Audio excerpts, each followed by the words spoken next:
King Jimmy is gone. Long live King Sherrone. Next on this week's episode of Michigan Podcast. But there's going to be one team that's going to play solely as a team. No man is more important than the team. No coach is more important than the team. The team, the team, the team. Looks deep for Anthony Clark. Waits for it. Gets caught. They said you can't be Ohio State. Now what? Brady gets terrific. Throws it and a touchdown. Knight again. Schultz just before Brazil got him, and a leaping interception by Woodson. Harbaugh back to throw over the middle. Caught by Collier at the 5 on his feet. Touchdown, Michigan. On its way. It's good. He's 5'7", 179 pounds, a junior at Michigan. But Jamie Morris packs a wallop, and he delivers for Bo Schembechler. And here's your first play. Pressure coming. Sack. It is Glenn Steele, number 81, who fought his way through the traffic. Option. And Robinson calls his own number, and he's going to score. Oh, an easy touchdown for Robinson and Michigan.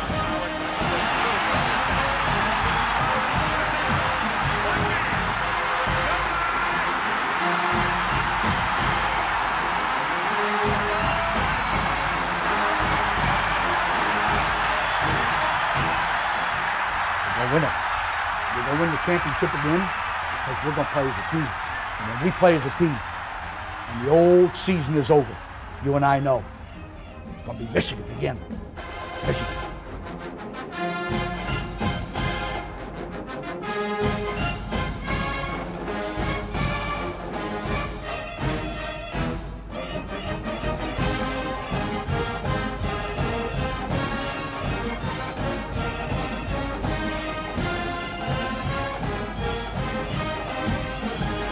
Go Blue, I'm Steve Deace, and welcome to a historic episode of Michigan Podcast, as we have, as many suspected would be the case, a new head football coach at the winningest program of all time. On the heels of its 12th national championship, Sherrone Moore has become the 21st head coach in Michigan's illustrious football history, taking over for Jim Harbaugh, who went off to the NFL for reasons that he explained very simply. I can't win a Lombardi trophy at Michigan. So he's going to try to do something that has only been done by 3 other men in the history of this sport. Win a national championship and a Super Bowl. Pete Carroll, Jimmy Johnson, Barry Switzer. They're the only 3 that have done it. Jim Harbaugh will now attempt to be the 4th with the Los Angeles, don't call us San Diego, Superchargers. So what does it all mean? Let's take a big picture look here to open things up. And let's look at things from both a past, a present, and a future perspective, all right? Let's start with the past. When Jimmy was hired at Michigan 3,313 days ago, that's how long he was our football coach, if I would have told you he'd win 3 Big Ten titles and a national championship in 9 seasons before going back to the NFL, we all would have taken that outcome on the spot. And that's what we got.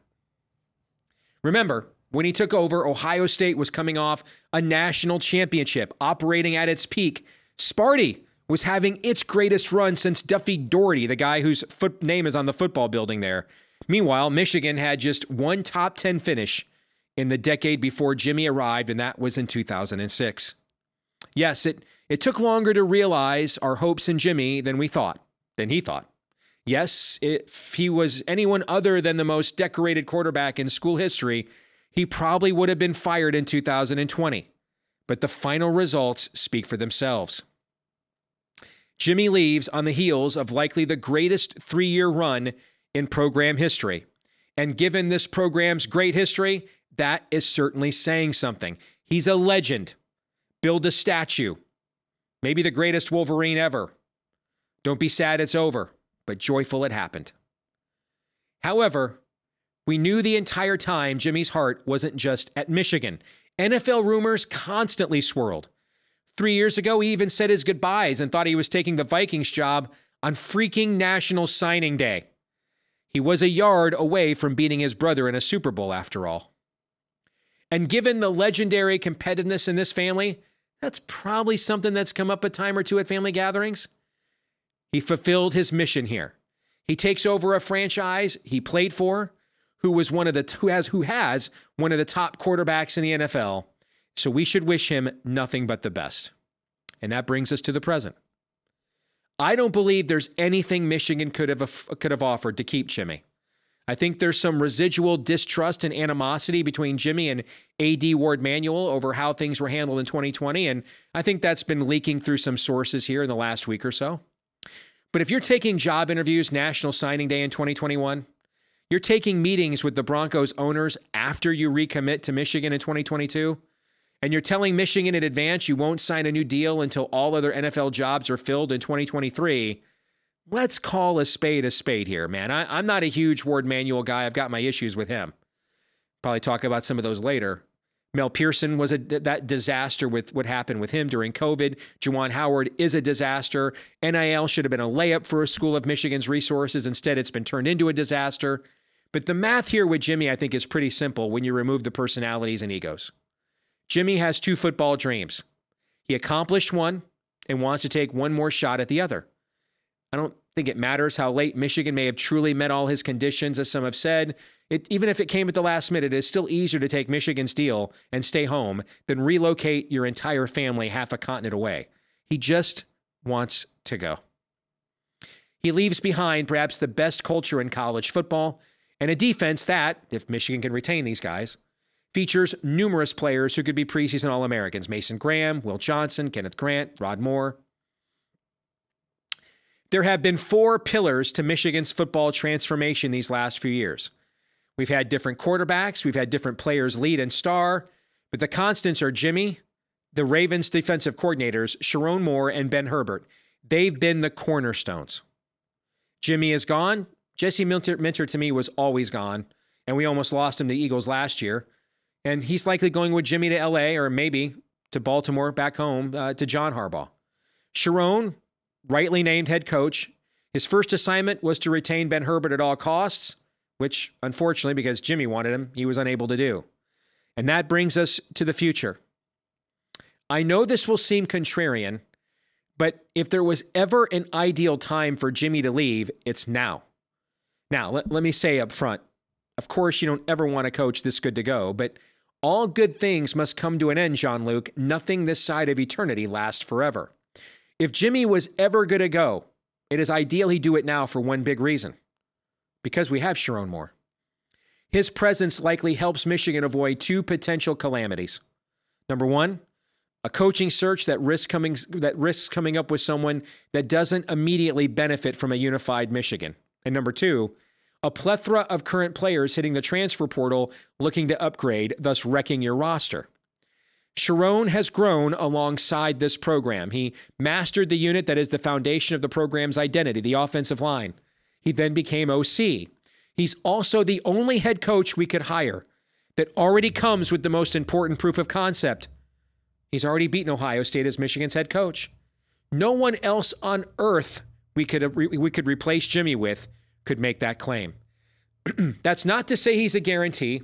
Those don't exist anyway. I'm confident he can be successful here, though, for one simple reason. It's in everybody's best interest that he do so. Allow me to use an example. In another life, I covered Iowa State athletics professionally. It once hired a formerly great player with no coaching experience at all to take over its popular hoops program. Now, even without that experience, I knew Fred Hoiberg would be successful. Why? Because he's such a beloved figure, the infrastructure would work hard to make it so. Nobody wanted to fail arguably the best player in school history. And Fred was so successful at Iowa State, he was eventually hired as an NBA head coach. Similarly, Sherrone loves Michigan, and Sherrone has earned Michigan's love too. Ask Rich Rodriguez. That's half the battle right there. Everyone's going to be rowing in the same direction with Sherrone from day one. Everyone is united behind him from the jump. Furthermore, he's the school's first black head coach. And given the political and academic culture of the university, that's another reason all of the significant infrastructure Michigan brings to the battle will do what it can to support him. There is literally no one else Michigan could hire with Sherrone's resume, combined with relational and internal advantages. If somehow he's not successful here, which would surprise me, but it could happen, it will be for no other reason than he just couldn't do the job. Plus, college football's paradigm is drastically changing, and it's time for a new breed of coaches to ascend who's going to change with it. This is going to require even more aggressive recruiting than sleepovers and climbing trees. This is going to require ruthless levels of energy. Without the Jimmy crutch, Michigan's going to be forced to up its NIL game now. But even if it administratively remains silent, the NCAA is probably going to introduce a formal pay-for-play system by the end of this year. Conference consolidation is also here. The playoff is expanding. This is about to be a dramatically different sport than it ever was. It is time for, therefore, a new generation that aligns with those challenges to take them on. Sherrone represents that, but first he has to fill out his staff. After the aforementioned Herbert, who it's too late for now, I'm calling either Deonton Lynn or Jim Leonard to take over the defense. You need someone there that's ready to own that side of the ball from day one that will command respect from the veterans, because the offense is looking at a complete rebuild. And in 2025, we must finally finish with a recruiting class worthy of our current level of on-field success. No more NIL excuses, no more negative recruiting via Jimmy to the NFL. Recruiting must improve. In closing, though, I'm excited about this change because I'm fulfilled. We just won a freaking natty, folks. I've been a Wolverine for 41 years. I've lived through a lot of 9-win seasons that were meaningless except to add to the winningest team of all time trope. I cannot thank Jimmy enough for the memories, all of which I got to share with my son, and that's what this is really all about. But now it's time to make some new memories. So let the Sherrone Moore era begin. Well, those are my thoughts. Let's find out what Mark Rogers thinks next.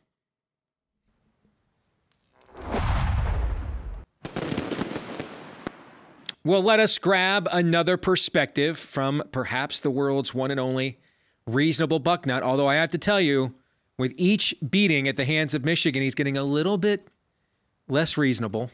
But I have empathy. I went through 20 years of this. Mark Rogers is here with us, who, when he's not melting down at losing to Michigan, has a pretty good college football channel. Check out the Voice of College Football. Great information year-round. With stringers and correspondents from all over the country covering this sport from top to bottom. You can't beat it right here on YouTube. Good to see you again, Mark. Thank you for joining us. And let's just get right to it. I think a pretty anticlimactic hire with the hiring of Sherrone Moore as head coach. So what's the viewpoint here? Now I guess we've got born on third and credited with a triple versus born on third and credited with a triple. And we'll see who can bring it home, right? There we are. Yes. Yes, who can steal home? So, yeah, I am overjoyed for all my Michigan friends because this is a celebrated hire. I see very few people. I see no one outside of Buckeye Nation taking away from this hire in any way. Everyone seems to be on board with it. The obvious one possible downfall is a lack of head coaching experience, but we've routinely seen guys with the same lack of experience as a head coach take over prominent blue blood programs and succeed. Ryan Day, Lincoln Riley, Dabo Swinney, Kirby Smart, we can go on down the line. So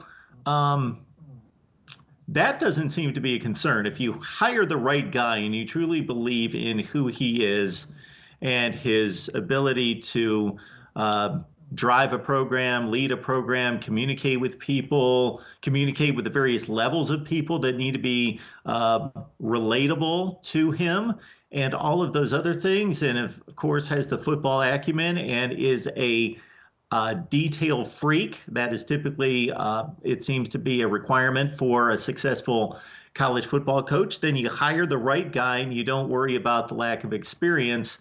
And then this is an extremely unique situation that I'm sure you detailed much better than I could in any way. Just a unique situation in wanting to maintain that culture, trying to maintain the magic of what Jimmy built. Did I just say Jimmy? You did. And I read way too many of your tweets just now, getting familiar with which you laid out a very good. I'm sorry, I was about to welcome you to our side, but keep going. Yes, go ahead. Yes. Let's not do that. We'd have to lose 18 in a row, but we're on our way. So, yes, I just think that this is a unique situation in which you always want to maintain a winning culture. And so all the other places that I just mentioned were winning under those previous coaches when it was handed off from an Urban Meyer or a Bob Stoops or a Mark Richt. But this is just different in a certain way, that you want to maintain that culture as much as possible. And I don't believe in giving in to the players. We hear this all the time. Right. I agree. Players loved that coach. I call it the Bobby Williams rule. Every time the players go down to the AD's office and say, make this guy our coach, I can't think of a time that ever actually has worked out. I agree with you on that. Yeah. Yeah, just because, sure, you want to listen to the players, give them their time, make them feel valued, that you're listening to them, but you don't let 18 and 19-year-olds decide who the next head coach is going to be just because they like a guy. So I never believed in that, but I'm sure that this team is behind Sherrone Moore, and that just adds another, 17th point to a reason why you keep him in-house and you keep this thing going. I think there's a couple of things at play here that I also think tie into the current era of college football. I don't think you're going to see a lot of programs when a coach moves on. Right now you mentioned, Lincoln Riley, Urban Meyer, Bob Stoops just retired. Urban Meyer, we think, just retired. I mean, he's rumored for every job, but he's not. He went to the NFL, but he wasn't coaching in college football again. So in each of those cases, the new guy wasn't competing with the guy who left for staff, right? Not to mention Bob Stoops, remember, he waited, not coincidentally, until he got that, I think, longevity bonus on June 1, and then decided he was going to retire, if memory serves. All right, so June, no one's leaving in June anyway. I mean, we're a month away from, meet college, conference media days. Ryan Day didn't have to compete with Urban Meyer for staff right away.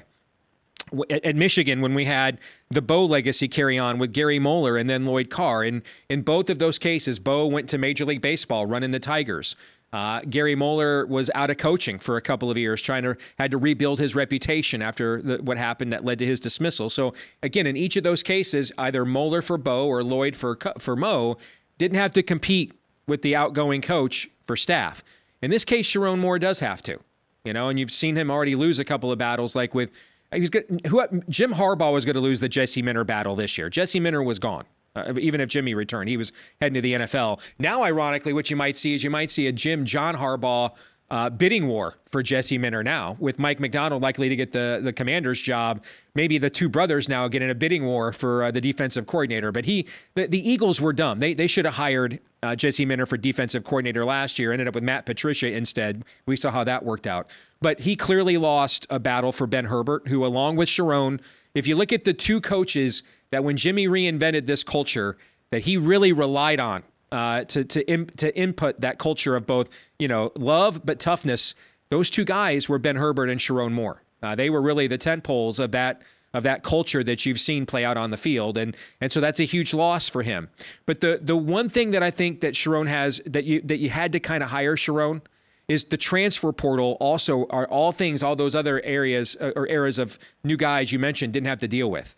And I think you look at what happened with Alabama, 21 players went into the transfer portal. Now, they were able to replenish some of those guys. Washington's roster is pretty decimated. I mean, the team they're going to trot out for spring ball in the first year under Jed Fish is nothing like the team we played in the national championship game.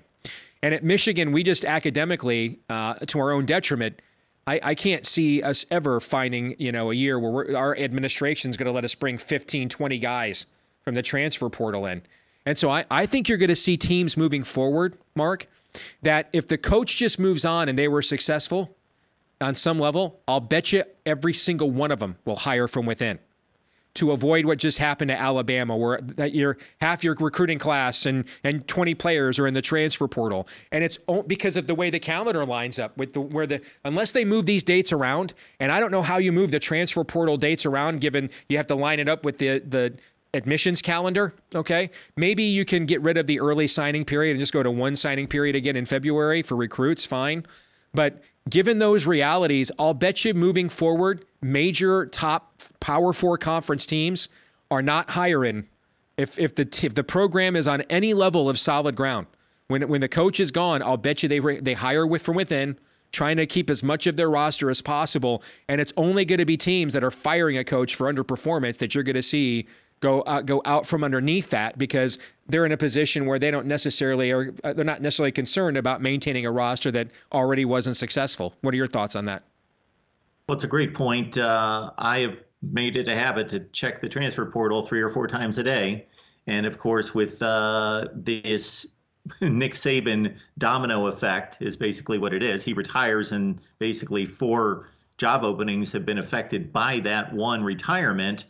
And we've seen just a mass exodus, Alabama, Washington, then Arizona to a certain extent, and even San Jose State, players leaving based on that domino effect. And I was waiting for the Michigan train to leave to a certain extent. I figured some guys would leave, but they retained Sherrone Moore.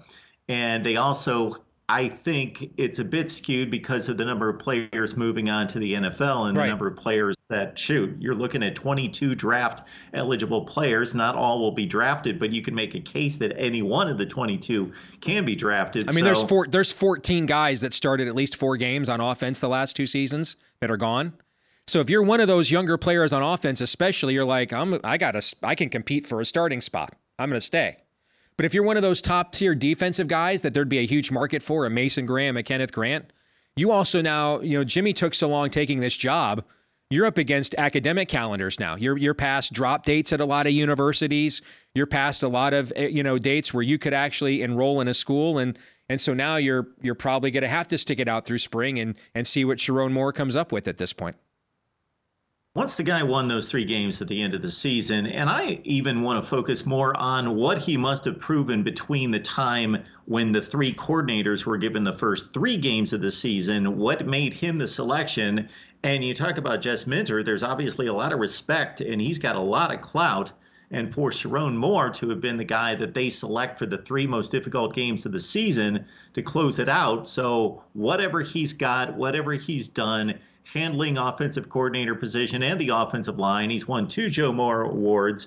And then on top of that, he fashions, even though it doesn't get a lot of credit, a 5th-rated pass efficiency offense on the pass side to supplement what was still a strong run game, but not as dominant as the 2 previous years.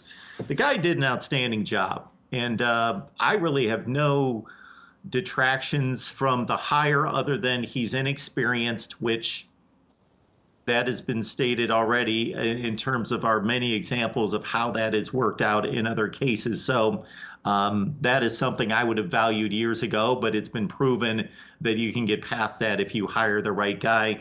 And then also, I'm going to bring it up, even though I get blasted for this every time I bring it up, I would want him to act a little bit more with some decorum as a head coach of a major college football program after the Penn State game. So I brought that up. I'm not making a big deal out of it. I want to make that very clear to people who have said you make too much of a big deal out of it after I clearly stated, I know it's not a big deal. I'm just reviewing the guy's resume and everything I see out of him. And I just have to bring it up as something that I would like to see a little bit more composure out of the guy. And I understand it was an adverse situation and all of that, a challenging situation, but still, I just thought I was a little bit unhinged myself.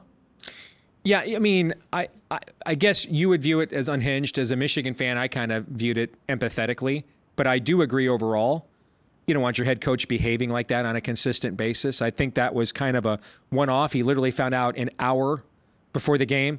I mean, they really believed they were going to get that temporary restraining order. Everything was being prepped that Jimmy was going to coach that game, And so all that emotion and everything gets built up. You're in what I think is likely the toughest road environment in our league. Typically on the road at Penn State, it's certainly among those environments. And I think that had a lot to do with what you saw. And you didn't see that after Ohio State, for example, after that game. Yeah.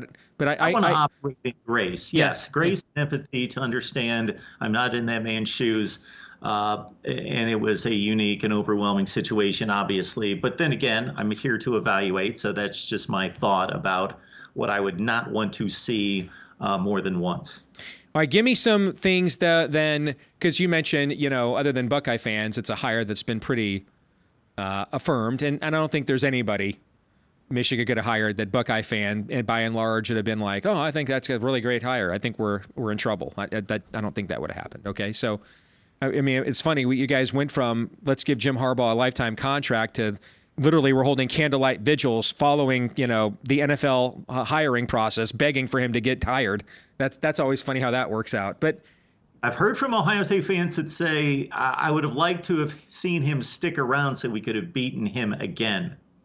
Didn't want to see him go off with 3 losses. I can have a winning, regardless of the mentality differences between the two fan bases. There is much more of an optimistic approach and mindset from the Ohio State fan base. This is my experience than the Michigan fan base. Michigan just won a national championship. They've owned the league for 3 years. And I hear from Michigan fans every day that are basically conceding that Sherrone Moore's a great hire. We're not recruiting that well. Hopefully he can bring that back to where it should be. And of course, without Harbaugh hanging the NFL cloud over us every offseason, we can clean up recruiting. And let's hope we can have a 9-3 season, and then we'll continue on from there. There's still that mentality. That doesn't exist. You are correct. You are right about that. And I can tell you why that is if you're curious. I can tell you why that is. It is because there is, to this day, a faction of Michigan academia that views our athletic success in sports other than rowing or softball or lacrosse as kind of unseemly. And there's always a sense, therefore, with this residual, like Michigan fans were stunned to see Michigan go all in to defend Harbaugh against that Big Ten suspension. Just not the way Ohio State would behave that way. Michigan just never has. And then you could kind of see Michigan's heart wasn't in it. Like the minute they couldn't get it done right away, they just gave up. They actually didn't go back to court, okay, and actually have the hearing. They just quit, gave up, all right?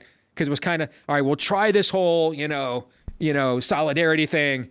And then when there wasn't like instant, gratification and reward, they quit, For the Michigan fan, there is always the fear that our own administration is going to nuke us. And so when you're a Michigan fan, you're unevenly yoked with your own school. That's before we even get into the political views of the university and the fan base. Before we even get into that kind of stuff, you're just unevenly yoked because you already care more about the team than most of the administration does. I mean, our previous president, Mark Schlissel, tried to cancel the college football season. Did everything could to cancel the 2020 season.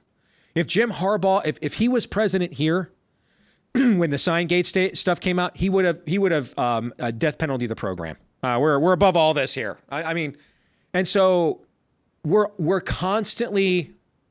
When's our administration F us? When do they knife us? When do they screw us? All right. I mean, when do we just make some hire because they don't want to do a coaching search? And we live under that constantly, and so there is always a fear that at some point we're going to do something to hurt ourselves just because. That's where that comes from. When I see what Sherrone Moore accomplished, and again, we can argue, as I did many times this last couple of weeks, whether that was a more impressive it was certainly more impressive than what Ryan Day took from Urban Meyer. But of course, Ryan Day had to coach the team for 3 consecutive weeks, day after day after day after day. That Michigan fans should not stand for anything less than continued domination in this league, a tougher league, albeit, and Ohio State is sure gearing up to do their best to gun for the number 1 spot, as they always do, but certainly putting their money where their mouth is here. But Michigan, with that foundation of the offensive and defensive line play, Sherrone Moore, regardless of losses, I think, man, they are going to be a force to be reckoned with. And this whole mentality that Ohio State's going to walk away with the Big Ten that I hear from certain people, even outside of Ohio State camp, and that there's going to be an onslaught from the West Coast. I don't believe that. We'll see.